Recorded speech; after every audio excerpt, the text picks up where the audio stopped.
Selamat pagi semuanya.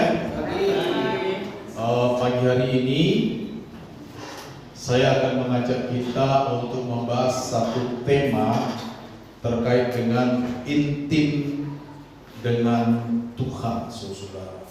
Ya. Intim dengan Tuhan. Saudara-saudara, di dalam Alkitab kita, ya, ada beberapa contoh. Kalau kita bisa pinjam kata beberapa saja, beberapa contoh tentang tokoh-tokoh yang dicatat di dalamnya, bagaimana mereka memiliki hubungan yang sangat intim dengan Tuhan. Taruh saja misalnya Raja Daud, ya, lalu Musa, ya, dan beberapa lagi bisa kita dapati kisahnya di dalam Alkitab. Dan mereka adalah orang-orang yang memiliki hubungan yang intim dengan Tuhan. Hari ini saudara, ya, salah satu kualitas kehidupan kerohanian orang-orang Kristen adalah bahwa orang tersebut memiliki hubungan yang intim dengan Tuhan. Ya, hubungan yang intim. Hubungan yang intim itu kalau kita gambarkan, itu bicara tentang kualitas. Ya, itu bicara tentang kualitas. Kalau dalam hidup kita sehari-hari, misalnya nih, ya, kita punya teman. Ada teman yang kalau kita ketemu langsung nyambung ngobrolnya, betul nggak? Iya kan? Begitu kita ketemu, wah, pokok tanpa konsep nyambung udah ngobrolnya. Wah, gini-gini bisa lama itu, iya kan? Bisa setengah jam, bisa 1 jam, bahkan bisa berjam-jam. Tapi ada juga sama teman, tapi seperti template aja gitu ngobrolnya kita. Apa kabar? Kabar baik, ya kan? Gimana kemarin? Baik-baik saja. Ya template gitu loh. Ya. Jadi tidak secair yang pertama. Kenapa demikian? Bisa dipastikan, ya, bahwa dengan yang pertama kita sudah merasa intim, ya kan? Tapi dengan yang kedua mungkin kita hanya berteman dalam pengertian kuantitas saja, ya, saya berteman. Tetapi kalau kita berteman dalam pengertian kualitas, nah seperti tadi itu intim kita. Begitu pula dengan Tuhan, saudara-saudara. Ada orang Kristen yang hubungannya dengan Tuhan itu bicara kuantitas saja. Ya, doa pagi karena memang pagi. Doa malam ya karena memang malam. Doa makan ya karena memang mau makan gitu. Tapi tidak ada kualitas. Tidak ada kenikmatan di dalam hubungan dengan Tuhan. Jadi ada orang Kristen itu hubungannya dengan Tuhan hanya kuantitas, ya, menjalankan kewajiban agama. Ini persis seperti yang kita khotbahkan tahun yang lalu waktu kita bicara 3 sesi tentang kehidupan orang Farisi. Kebanyakan, karena tidak semua orang Farisi begitu sebenarnya, ya. Mereka punya hubungan dengan Tuhan itu hanya kuantitas. Mereka memberi sedekah ya kuantitas karena tuntutan agamawi. Mereka berdoa ya karena tuntutan agamawi. Ya, mereka puasa juga karena tuntutan agamawi. Tetapi tidak ada kualitas di dalamnya terkait dengan hubungannya dengan Allah, saudara.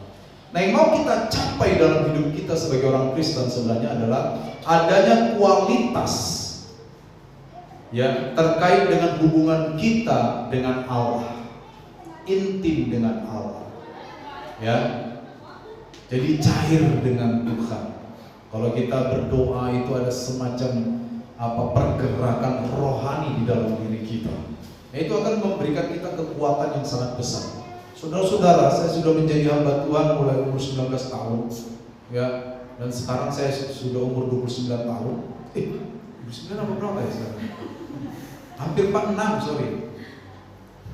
Saya kira saya masih 29 tahun, hampir 46. itu berarti saya sudah menjadi hamba Tuhan 47 tahun lamanya, 27 tahun lamanya, saudara. Saya bisa membedakan, ini tentang saya ya, apakah hubungan saya dengan Allah itu bicara kualitas atau hanya kuantitas. Ya, saya bisa membedakan kalau hubungan saya dengan Allah itu bicara tentang kualitas, intim, saya mendapat kekuatan yang sangat baru. Jadi apapun yang saya hadapi dalam hidup saya, itu ada kekuatan yang besar, dan itu firman Tuhan loh yang ngomong, betul itu digenapi. Sebab orang-orang yang menanti-nantikan Tuhan akan mendapatkan kekuatan yang baru. Yesaya 40 ayat 31. Ya kan? Mendapatkan kekuatan yang baru. Lalu dikatakan lagi singa-singa muda mati kelaparan. Singa muda kan lambang kekuatan. Tetapi orang yang berseru kepada Tuhan tidak akan kekurangan sesuatu pun yang baik. Itu bicara kualitas kepada Tuhan. Kenapa banyak orang Kristen hari ini ya rajin ke gereja, ya semuanya lah, dan itu tidak salah loh ya. Kita memang harus rajin ke gereja, kita memang harus melayani, itu tidak salah. Ya, saya tidak sedang memperhadap-hadapkan mereka, tidak.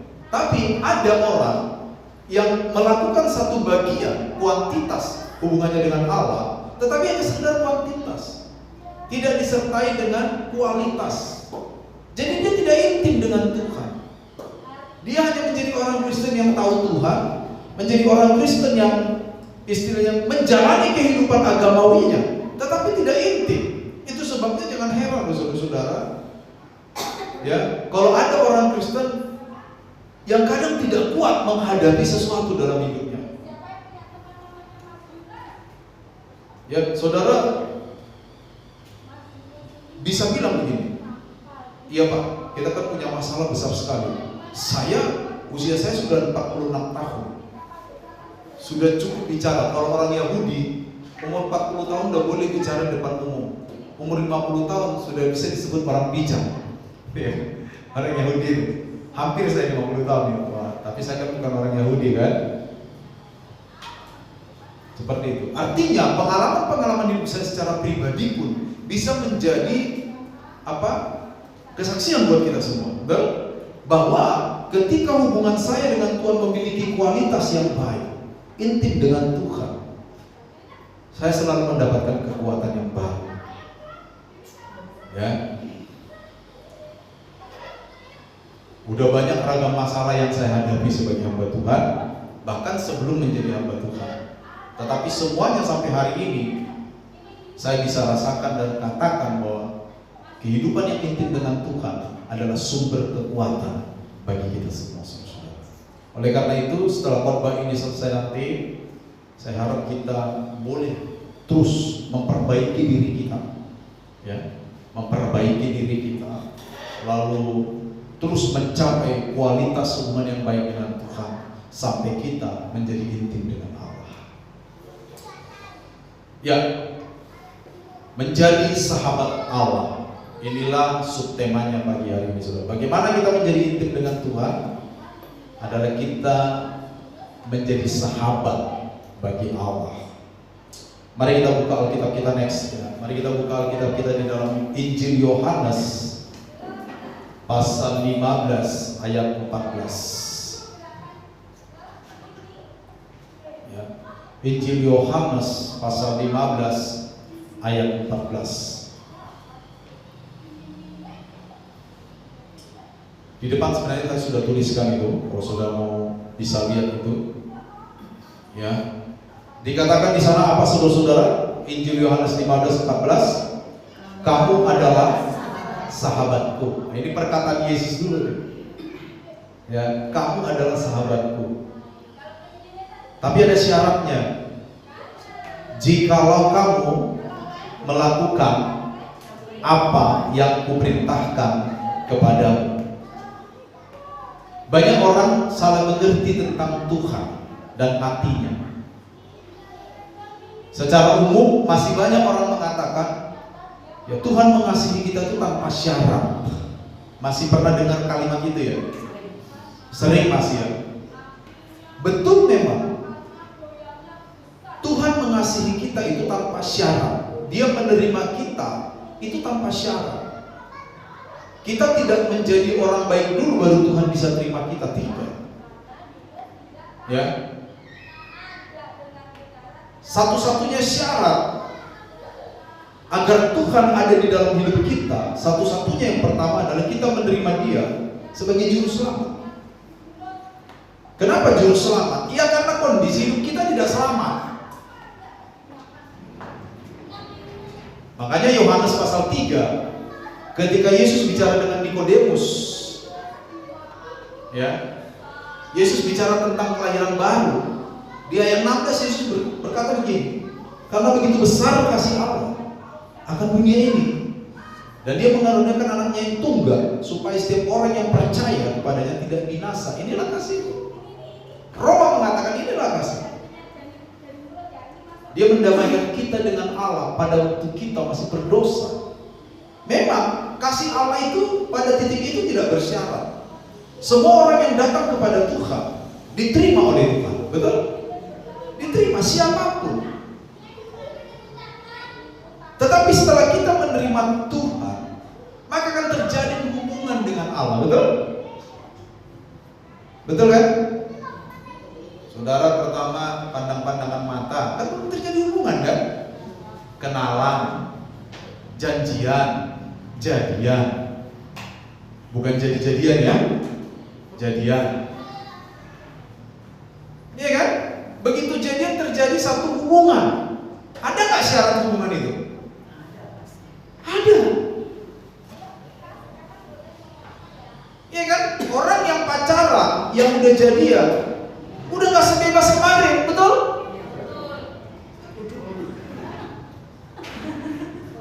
Iya kan? Udah gak sebebas kemarin. Apalagi sudah suami istri, udah gak sebebas kemarin, betul gak? Itu syarat namanya. Jangan bilang seperti cinta Yesus tanpa syarat. Kau harus mencintai saya tanpa syarat dong. Jadi apapun yang saya lakukan, terima saya apa adanya. Gak bisa, saudara-saudara. Kasih Tuhan juga begitu. Ya, Tuhan sudah menyelamatkan kita pada satu titik, dan selanjutnya terjadi hubungan, dan Tuhan berkata, kamu sahabatku. Dan kata sahabat di sana itu dipakai kata philos, yang dalam bahasa Yunani kata kerjanya phileo. Itu artinya mencintai. Tapi kata bendanya philos itu artinya sahabat. Makanya kalau filosofos itu artinya mencintai hikmat, jadi filosofi. Di Indonesia ada filosofi kopi. Udah nonton filmnya? Udah 2 bagian. Ya kan? Itu namanya mencintai, kata kerjanya. Tapi kalau kata bendanya philos, seperti yang di Yohanes 15 ini, itu artinya sahabat. Artinya di dalam kata sahabat ada unsur cinta yang luar biasa dari Tuhan kepada umatnya. Amin. Tetapi cinta Tuhan yang luar biasa pun ada syaratnya. Apa syaratnya? Kalau kamu melakukan apa yang kuperintahkan padamu, itu syarat, itu mutlak itu. Nggak bisa saudara. Oh, cinta Tuhan itu luar biasa bagi saya, tapi kita tidak melakukan apa yang menjadi kehendak Allah, itu nggak bisa. Tapi kalau Tuhan itu kasihnya besar, yes, kasihnya besar. Tapi kalau Tuhan itu luar biasa, ya, kasih Tuhan luar biasa. Tapi dalam setiap hubungan selalu ada syarat. Amin. Gitu dia. Beberapa waktu lalu saya ngobrol sama seorang Kristen, ya, bukan jemaat kita. Lalu dia bilang begini, Pak, saya pernah ditanya orang, kayak gitu kan, kalau jadi Kristen itu kamu sudah terima Yesus, kamu selamat karena Tuhan sudah menebus hidup dosa kita. Bagaimana pendapat Bapak? Saya bilang, betul, pada satu titik saya bilang. Tapi kalau kita menerima Yesus, setelah terjadi hubungan dengan Yesus, lalu kita tidak memenuhi perintah-perintahnya atau kehendaknya, kita nggak selamat, Pak, saya bilang. Selama ini, rupanya pemahaman Bapak itu sedikit berbeda, bukan salah loh ya, tapi belum nyampe. Tahu belum nyampe ya? Masih setengah. Perlu ditambahin setengah lagi. Karena ini berbahaya. Sesuatu yang tidak lengkap itu lebih berbahaya daripada sesuatu yang salah. Iya kan? Itu sebabnya kenapa banyak orang mengira bahwa hidup mereka aman-aman saja sekalipun mereka hidup di dalam kedagingan, karena menganggap cukup menerima Yesus sebagai juru selamat. Nah, itu pemahaman yang keliru, saudara-saudara. Bahkan Yesus sendiri waktu dia berkata kamu adalah sahabatku, ada syarat yang dibuat di sana. Jikalau kamu melakukan apa yang kuperintahkan kepadamu. Ingat ya, apa yang kuperintahkan. Kenapa Yesus memerintah? Dia Tuhan. Alkitab kita tahu berkata raja di atas segala raja, Tuhan di atas segala Tuhan. Tuhan itu penguasa. Jadi wajar kalau Tuhan memberi perintah, betul? Nah, kita umatnya, ini yang disebut kualitas, bukan kuantitas. Kuantitas itu beda. Ada karyawan ya, dia masuk tepat waktu jam 7 atau jam 8, ya kan? Dia bekerja juga, tapi demi hanya melakukan kewajibannya. Contoh, ya, seorang sales marketing, kerjanya kan sales kan, tapi dia jalan di kantor tiba-tiba ada kulit pisang. Dia berpikir bukan tugas saya. Itu betul loh, betul nggak?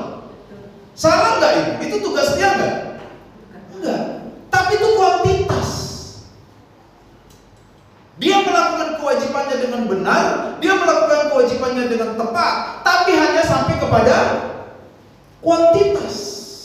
Seorang yang memiliki kualitas, dia akan melihat lebih besar. Oh, perusahaan ini kan bagian dari hidup saya, ya kan? Ini cepat nih. Kalau ada orang kepleset, jatuh kepalanya pecah, pasti perusahaan ini disini polisi, betul. Terganggu kerjaan saya. Daripada begitu saya ambil. Kualitas, saudara. Jadi apapun dalam perusahaan ini, selama dia bisa melakukannya, dia lakukan tanpa mengganggu tugas orang lain. Bukan mencampuri loh ya. Tapi kan nggak mungkin nunggu orang, ada orang di kantor, itu kulit pisang tuh, kan nggak kan? Yakin, itu kualitas sama. Sudah, ketika kita dengan Allah, ya kan, ibadah kita itu kuantitas. Maksudnya datang ke gereja itu kuantitas, doa itu kuantitas, memberi persembahan dan sebagainya kuantitas. Tetapi yang kuantitas itu bisa dipenuhi dengan kualitas. Waktu kita memberi dengan pengertian yang tepat, bahwa ini untuk Tuhan. Amin. Waktu kita melayani dengan rasa yang tepat, bahwa saya mesti melakukan segala sesuatu untuk Tuhan. Selain kuantitas, di dalamnya ada kualitas. Karena ada orang melayani hanya kuantitas. Gitu, saudara ya. Jadi, kamu adalah sahabatku, kata Tuhan, kata Yesus nih. Tapi ada syaratnya. Jikalau kamu melakukan apa yang kuperintahkan. Dan ini bicara ketundukan kepada kehendak Allah. Saudara, orang Kristen itu tidak punya dua pilihan terkait dengan kehendak Allah. Cuma satu. Hanya satu pilihan, tunduk kepada kehendak Allah. Tidak bisa dua. Nggak ada opsi lain. Orang Kristen hanya punya satu pilihan, tunduk kepada kehendak Allah. Tidak bisa, saya mau tunduk kepada kehendak Allah kalau, itu nggak bisa.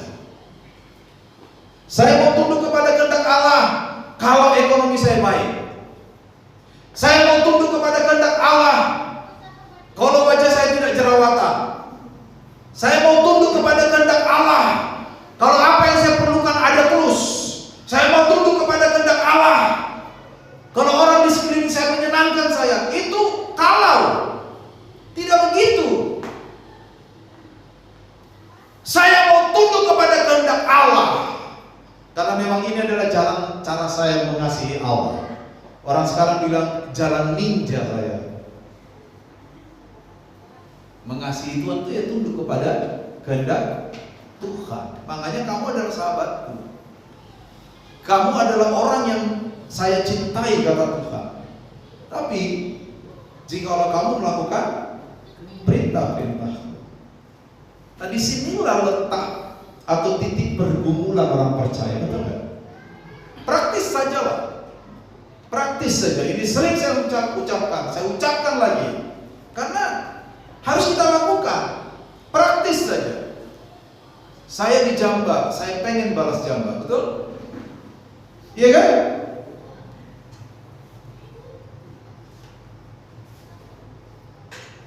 Seperti lawaknya orang Batak itu, ada pendeta khotbah, kalau kamu ditampar pipi kirimu, beri pipi kanan. Datang jemaatnya, tampar pipi kiri pendetanya. Pendeta sudah ngomong kalau pipi kiri ditampar, kasih pipi kanan, ditampar lagi pipi kanannya. Pendetanya buka lagi hati. Ada juga yang lain, apa yang kau tabur kau tuai, dihajar jemaatnya. Lalu dia bilang, mulut memang sudah bertobat, tetapi ini belum, katanya. Saudara-saudara, saya memang menyadari. Saya sendiri sering berkata kepada beberapa orang, pertumbuhan kita sebagai anak Tuhan itu tidak terjadi secara menyeluruh. Waktu engkau dan saya menerima Yesus, di satu sisi mungkin kita bertumbuh, betul?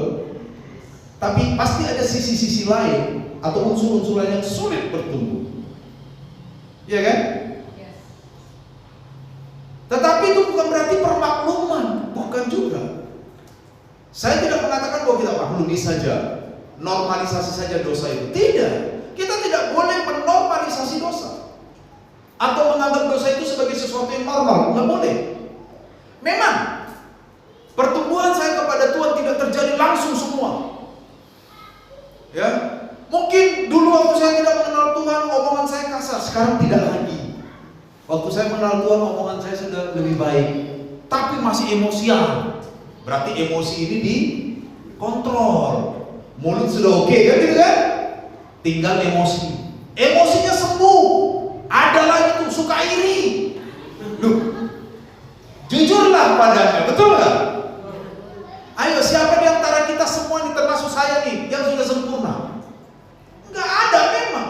Tapi sekali lagi, saya tidak sedang mengatakan bahwa itu normal. Saya tidak sedang mengatakan bahwa ya sudahlah, itu normalisasi saya. Bukan. Kita harus berjuang dengan segenap tenaga untuk membuat itu bertumbuh dengan cara yang benar. Makanya Rasul Paulus berkata, karena itu matikanlah di dalam dirimu. Artinya jemaat-jemaat di Galatia yang kepadanya Paulus bicara, yang sudah mengenal Yesus, yang sudah menerima Yesus, Paulus masih melihat bahwa ada beberapa unsur dari setiap jemaat itu yang belum bertumbuh.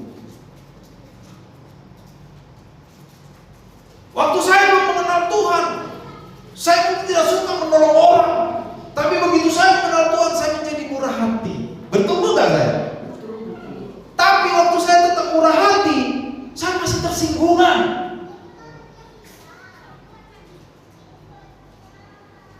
Iya kan? Telinga saya masih tipis, setipis daun kelor. Iya kan? Loh, saya berubah loh, saya menjadi murah hati loh. Tapi ada yang belum berubah tuh. Saya masih tersinggungan, betul kan? Jadi maksud saya adalah ketika kita menjadi sahabat Allah, menjadi intim dengan Allah, maka kita harus memperhatikan semua unsur di dalam kehidupan kita. Mana sih saya belum bertumbuh? Oh, ini saya sudah bertumbuh. Puji Tuhan. Kan gitu kan? Oh, ini saya belum bertumbuh loh. Saya harus berusaha di sini. Begitu dia bertumbuh bagus, oh yang ini tampaknya saya juga belum bertumbuh. Begitu satu-satu. Satu-satu dia. Ini juga berguna buat kita. Jangan antar jemaat bilang, "Woi, udah lama, udah pelayanan, udah jadi WL, udah jadi khotbah, tapi dia masih emosian, gak bertumbuh sama sekali." Betul? Masih pernah dengar gitu? Itu kalimat yang salah. Dia bertumbuh, Tapi belum di semua tempat pertumbuhannya, betul? Itu dia. Ada orang Kristen, saudara, ya dia bagus, rajin dia, tapi suka ngingkari janji. Loh, iya loh, ada itu. Oh ya nanti ya, tenang, saya hubungi ya. Nggak dihubungi sampai tahun Buddha. Loh, betul itu. Dan menganggap itu sepele, jangan. Berarti dia belum bertumbuh di situ. Dia harus paksa dirinya bertumbuh bahwa saya tidak boleh ingkar janji. Itu kan ada lagunya juga. Jangan ingkari. Nah, gitu. Iya kan? Seperti itu. Jadi ketika Yesus berkata kamu adalah sahabatku, ada syaratnya, saudara. Ketika kamu melakukan perintahku, takluk kepada kehendak Tuhan. Ya, next. Di dalam Alkitab ada seorang tokoh yang oleh Tuhan disebut sebagai sahabatnya langsung. Ya. Walaupun penyebutan ini berasal dari orang lain, tapi itu pengakuan, yaitu Abraham. Mari kita buka 2 Tawarik 20 ayat 7. Sebelah kiri 2 Tawarik 20 ayat 7, sebelah kanan Yakobus 2:23.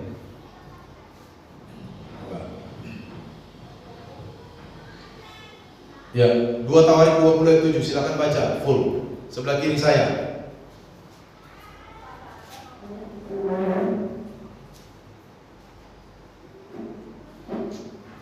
Ayo, siapa yang mau baca? Gak ada yang tergerak dibaca nih.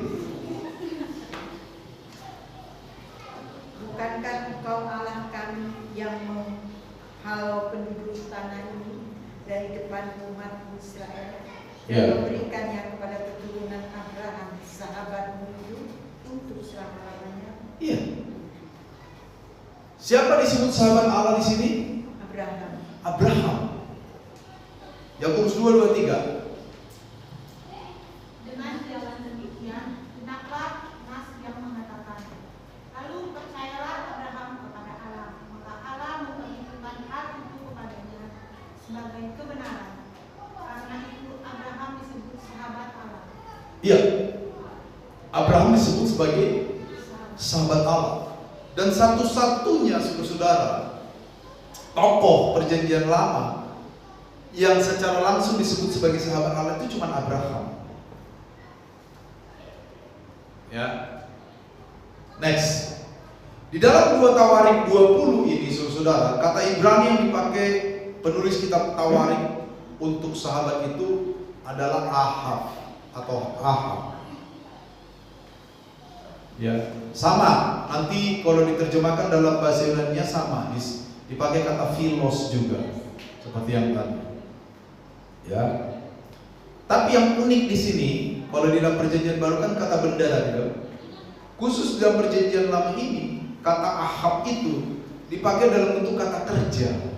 Artinya Allah mensahabati Abraham. Ya. Jadi Allah bekerja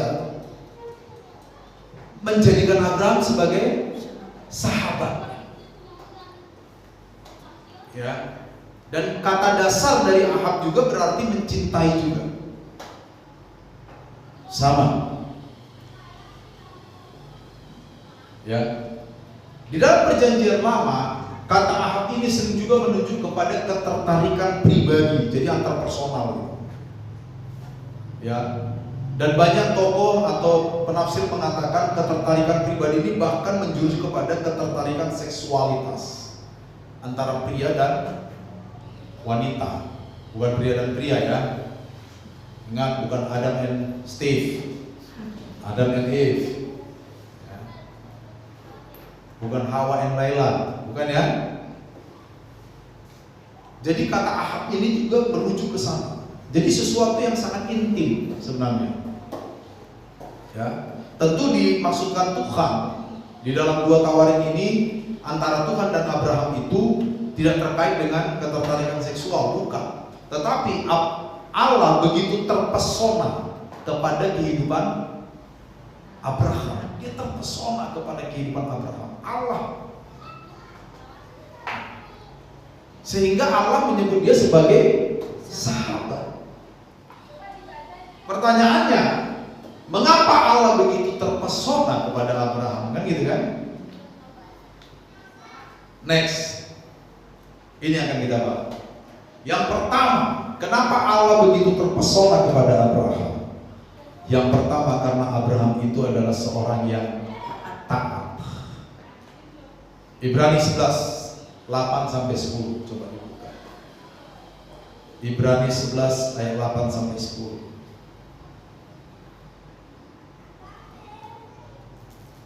Saya akan bacakan ya.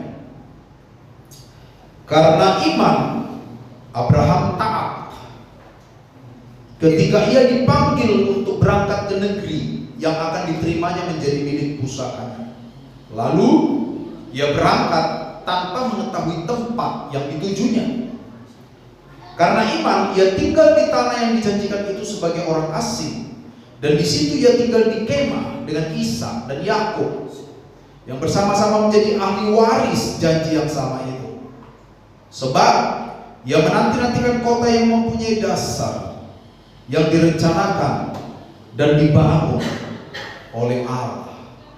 Nah, saudara tentu tahu kisah ini ya.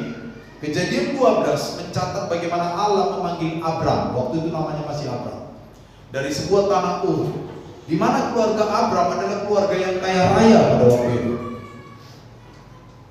Ya, sangat kaya raya. Tetapi Allah memanggil Abram, dan Abram taat kepada panggilan itu, saudara-saudara.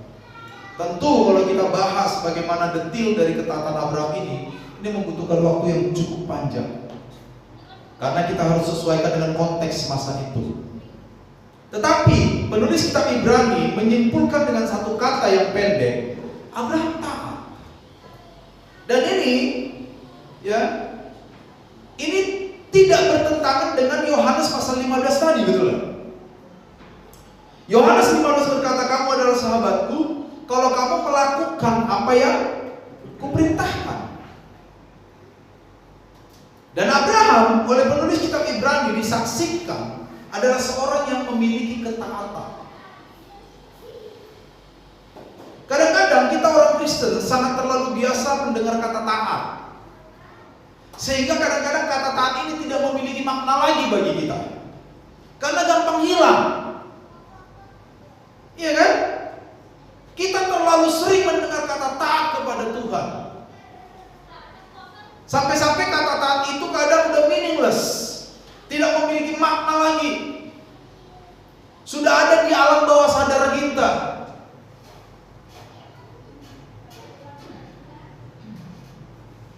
Iya kan? Sama kayak suami istri kalau manggil yang kadang-kadang yangnya itu udah gak yang betul. Iya kan? Ya sekedar yang saja, hujan turun lagi udah.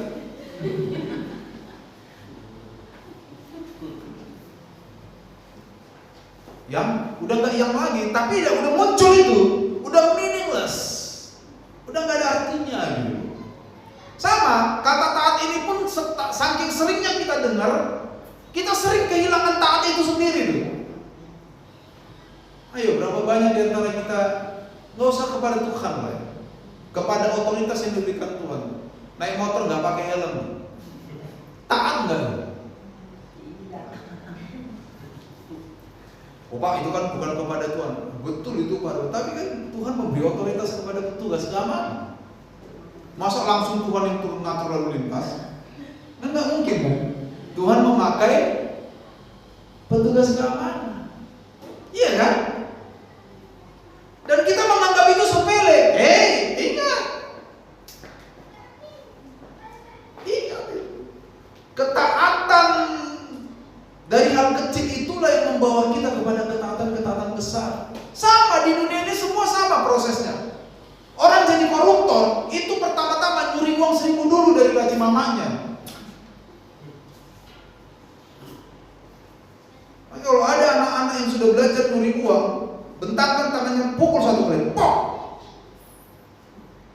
Duh, iya. Hati-hati nanti besar jadi koruptor.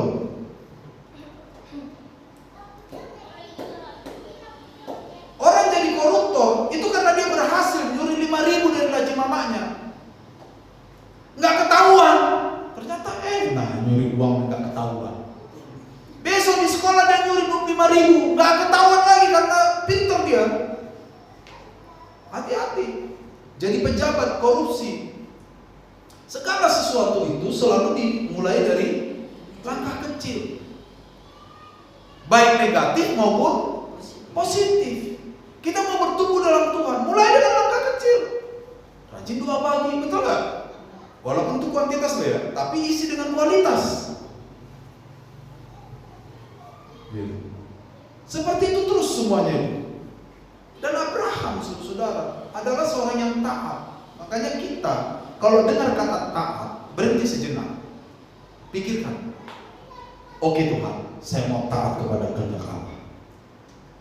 Sekali lagi, kenapa saya katakan gini? Karena kita udah terlalu sering mendengar kata taat, sampai-sampai kita sudah tidak mengartikannya lagi dengan baik, dan kita tidak taat. Padahal di otak kita ini kata taat. Apa yang keluar tidak taat.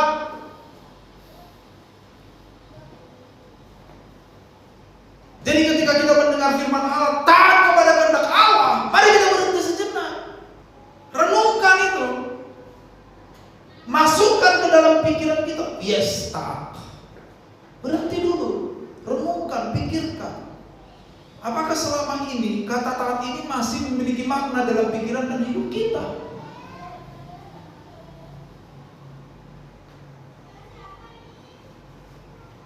Dan Abraham taat loh. Makanya Tuhan terpesona kepada Abraham. Untung di surga itu nggak ada mars tentara malaikat. Kalau nggak nyanyi bilang terpesona, kan? Itu yang pertama. Yang kedua, saudara, Tuhan terpesona kepada Abraham disebut sebagai sahabat Allah. Karena Abraham percaya kepada kedaulatan Allah. Ingat, ini penting juga ini, kedaulatan Allah. Percaya kepada kemampuan Allah mengatur hidupnya. Kita kan sering nyanyi kan? Dan ku tenang di dalam caramu. Betul kan? Kita nyanyi, kita tenang dalam cara Allah. Kita sering protes cara Allah memelihara kita. Betul? Tapi kita nyanyinya, dan ku tenang di dalam caramu. Tapi kalau cara Allah memperlakukan kita tidak seperti kehendak kita, kita protes loh. Interupsi Tuhan. Wait. Tunggu dulu sebentar. Kok gini Tuhan?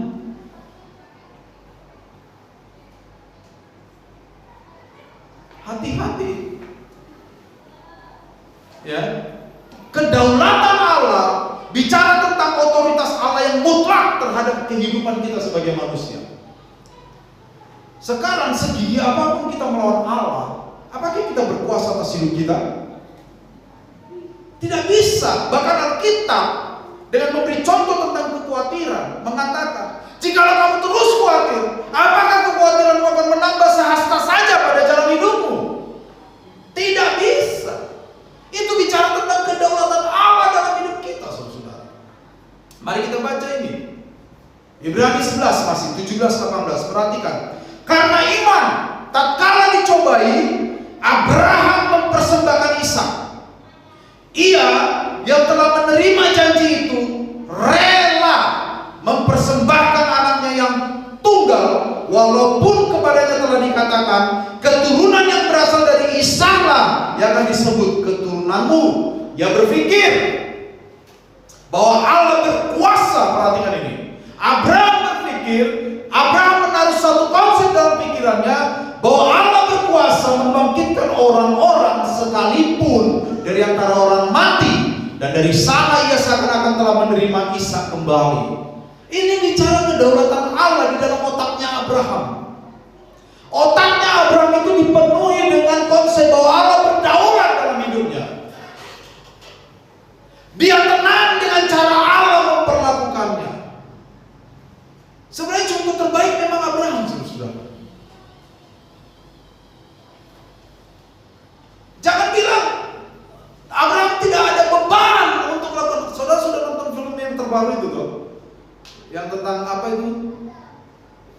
his only son itu? Belum tentu juga sampai hari ini. Udah. Saudara lihat bagaimana sutradara film itu memainkan rasa ketika Abraham mengantar Ishak ke Gunung Moria. Iya kan? Abraham tidak Ishak, kita saat enggak, itu pergumulan yang luar biasa. 3 hari 3 malam mereka dalam perjalanan, dan sepanjang jalan itu Abraham terus bergumul dengan Allah. Tuhan, bagaimana ini ya Tuhan? Tapi dia terus berjalan dalam ketaatan itu. Dia tidak bilang bagaimana Tuhan, pulang enggak. Tuhan, bagaimana? Tapi dia tetap berjalan menuju Gunung Moria. Dia tidak berhenti untuk mempertanyakan kedaulatan Allah. Dia hanya berhenti untuk berkata, Tuhan, kuatkan. Sama seperti Yesus, betul? Apa yang saudara ingat tentang kisah Yesus sebelum malam waktu dia disalib? Yesus berdoa di Taman Getsemani, betul? Apa yang terjadi kepada Yesus? Dia bilang, Bapa, seandainya mungkin, lalukanlah cawan ini daripada aku, terlalu berat. Dan firman Allah mencatat, waktu Yesus berdoa, dia mengeluarkan keringat. Ingat, itu malam.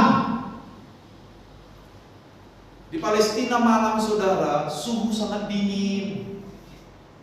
Panas ya siang, malam suhu sangat dingin, saudara. Makanya orang Palestina, orang Timur Tengah selalu punya 2 baju panas, betul? Inner garment di dalam, sama outer garment itu. Udah pernah saya khotbah itu. Orang miskin semiskin-miskinnya selalu punya 2 baju. Karena kalau dia tak punya 2 baju, dia mati kedinginan.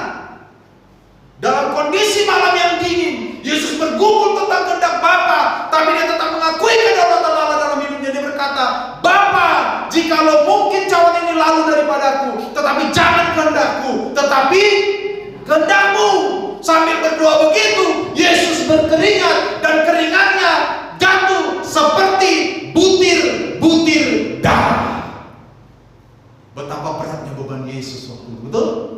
Tapi Yesus tidak berhenti. Sementara dia bergumul dengan kehendak Bapa, dia terus berjalan maju. Dia tidak berbalik. Abraham melakukan hal yang sama, saudara. Sementara Abraham bergumul dengan kehendak Allah, dia tidak kembali ke rumahnya. Dia tetap maju menuju Gunung Moria. Dia tetap maju. Walaupun sepanjang jalan dia berkata, Tuhan, kuatkan, Tuhan. Dia tetap maju. Ini yang harus kita contoh sebagai anak Tuhan hari ini. Kedaulatan Allah harus ada di otak kita, menempel. Itu ya saudara, ya. Abraham itu percaya kepada kedaulatan Allah. Kejadian 15, Abraham berkata, Tuhan, kapan Tuhan kasih anakmu? Tuhan bilang, keturunan pula yang akan menjadi bangsa yang besar seperti bintang di lengan pasir di laut.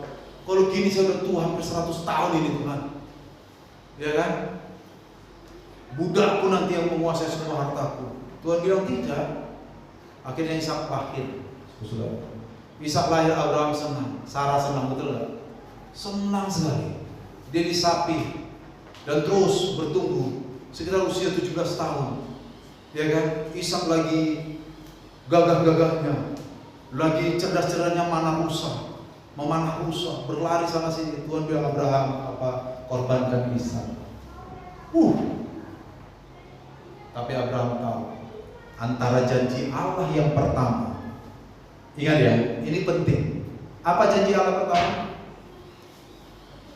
Ishak, anak Abraham, akan menjadi seperti bintang di langit, pasir di laut. Antara janji Allah yang pertama dengan perintah Allah yang kedua untuk mengorbankan Ishak, tidak mungkin terjadi silang pendapat. Tapi Abraham gak mengerti bagaimana cara Allah itu. Tapi tidak mungkin terjadi silang pendapat. Dia yakin kepada janjinya di Kejadian 15, bahwa dari Ishaklah keturunan Abraham akan jadi seperti bintang di langit, pasir di laut. Tapi ketika Allah meminta Ishak dikorbankan, dalam otaknya Abraham itu jelas, tidak mungkin janji Allah batal. Kalau sekarang saya diperintahkan mengorbankan Ishak, saya memang tidak mengerti apa maksud Tuhan. Tetapi ini dari Tuhan. Ini kedaulatan Allah. Saya cukup taat saja. Hari ini kita tidak mungkin Tuhan suruh mengorbankan anak. Betul? Ada yang pernah dengar korbankan anak? Ada? Hari ini kedaulatan Allah dalam diri kita, bahwa kita percaya akan cara Allah memperlakukan kita. Itu sebabnya kalau saya berdoa, saya sering bilang kan, Tuhan gak pernah salah. Betul? Itu terus yang saya tanamkan di pikiran saya, saudara. Karena saya pribadi menjadi seorang hamba Tuhan itu gak mudah. Tidak semua beban saya ngomong sama saudara. Betul? Gak semua. Ada hal-hal yang gak bisa saya ngomong sama saudara karena saya pendeta. Ada beban-beban yang gak bisa saya sharingkan dan saya harus tanggung sendiri. Bukan karena saya gak percaya sama saudara, bukan, tapi memang gak boleh gitu loh. Saya sama saudara percaya semua, percaya saya. Wajah-wajah yang baik dipercaya semua kan. Tapi ada beban-beban yang memang saya harus jalani sendiri itu sebagai seorang hamba Tuhan. Dan dalam pikiran saya selalu saya bilang, Tuhan, Engkau tidak pernah salah. Ngerti saya sekarang apa kadang? Enggak. Saya juga bingung kadang. Saya doa ini kok nggak nyampe, ini kok nggak begini. Tapi saya selalu bilang, saya percaya Tuhan nggak pernah salah. Itulah kedaulatan Allah. Percaya kepada kedaulatan Allah. Abraham melakukannya. Abraham korbankan Ishak. Abraham tidak bilang, bah, matilah anak saya. Tapi dia langsung menghubungkan perintah Allah yang sekarang dengan janji Allah yang kemarin, betul? Kemarin janji Allah dari Ishak akan ada keturunanku seperti bintang di langit dan pasir di laut. Kok sekarang perintah Allah ini tampaknya bertentangan, tampaknya. Seringkali kan kita hanya melihat tampaknya kan. Dalam ilmu filsafat ada beda antara tampaknya dengan realitas. Iya kan? Tapi kadang orang lebih suka tampaknya. Coba lihat ke langit. Langit itu bentuknya bagaimana? Melengkung ya? Ah, saudara mulai takut nih. Saya tanya baik-baik. Kalau saudara lihat ke langit tuh, biasanya bukan langit-langit ini, bukan seiring ini, bukan plafon ini. Ke langit ya. Seperti apa bentuk langit? Melengkung. Itu tampaknya. Langit itu nggak ada. Mana ada langit? Kalau ada langit, ya pesawat superjet nggak bisa tembus dulu. Tapi kan tampaknya seperti ada begini kan, seperti kanopi kan. Itulah bedanya antara tampaknya dengan realitas. Nah itu di filsafat dipelajari. Bicara tentang ontologis keberadaan. Tampaknya Abraham mengatakan tampaknya bertentangan ini. Janji Allah kemarin di Kejadian 15, keturunanku akan seperti pasir di laut. Ini udah ada satu ini. Sekarang kok minta dikorbanin? Tampaknya bertentangan. Tapi apakah akhirnya bertentangan? Realitanya beda. Tuhan tidak mungkin salah. Itu aja. Ketika saya tidak tahu jalan-jalan Allah, saya hanya perlu berkata Tuhan tidak pernah salah. Amin. Begitu saudara-saudara. Makanya Tuhan itu terpesona sama Abraham. Luar biasa Abraham ini. Sebagai manusia juga bisa bersikap seperti itu. Begitu ini dengan kedaulatan Allah. Saya kira saya khotbah hari ini cuma setengah jam Pak. Karena cuma 5 slide ya. Udah hampir habis. Ini terakhir ini. Nah, habis dong. Yang lagi Pak. Yang ketiga, kenapa Abraham terpesona? Kenapa Allah terpesona dengan Abraham? Abraham benar di hadapan Allah. Kenapa benar? Yakobus 2, 21, 23 dengan cepat. Yakobus 2, 21, 23. Yuk, satu orang baca. Bukankah Abraham bapa kita dibenarkan karena perbuatan kekuatan ketika ia mempersembahkan Ishak anaknya di atas sembah. Kami lihat bahwa iman bekerja dengan perbuatan-perbuatan, dan oleh perbuatan-perbuatan itu iman menjadi sempurna. Ya, kurang satu ayat, tapi saya bacakan. Ayat 23 yang belum dibaca Pak Yakub. Dengan demikian, genaplah nas yang mengatakan, lalu percayalah Abraham kepada Allah. Maka Allah memperhitungkan hal itu kepadanya sebagai kebenaran. Ya. Dan ia disebut sahabat Allah. Apa yang kita maknai di sini? Abraham benar di hadapan Allah. Kenapa dia benar di hadapan Allah? Karena imannya dimanifestasikan ke dalam perbuatan.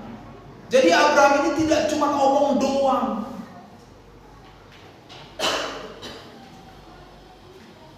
Abraham tidak cuma bicara tok. Cinta kita kepada Allah itu perlu pembuktian, bro. Iya kan? Kita tidak bisa bilang, aku mengasihi Tuhan, aku mencintai Tuhan. Buktinya mana? Gak perlu bukti lah. Mau mengasihi Tuhan kok pakai bukti? Gak bisa. Abraham beriman kepada Tuhan, mencintai Tuhan dengan perbuatannya. Aku mengasihi Tuhan. Buktinya apa? Aku baca Alkitab tiap hari. Salah satu. Kamu baca Alkitab gak tiap hari? Enggak. Tapi mengasihi Tuhan. Hati-hati. Itu pembuktian. Ya. Aku mengasihi Tuhan. Aku percaya kepada Tuhan. Buktinya apa? Aku berusaha untuk menerapkan firman Allah dalam hidupku. Itu pembuktian. Kita tidak bisa mengatakan bahwa kita cinta Tuhan tanpa pembuktian, betul? Syarat, ingat tadi syarat. Jadi Abraham itu membuktikan imannya dan cintanya kepada Tuhan.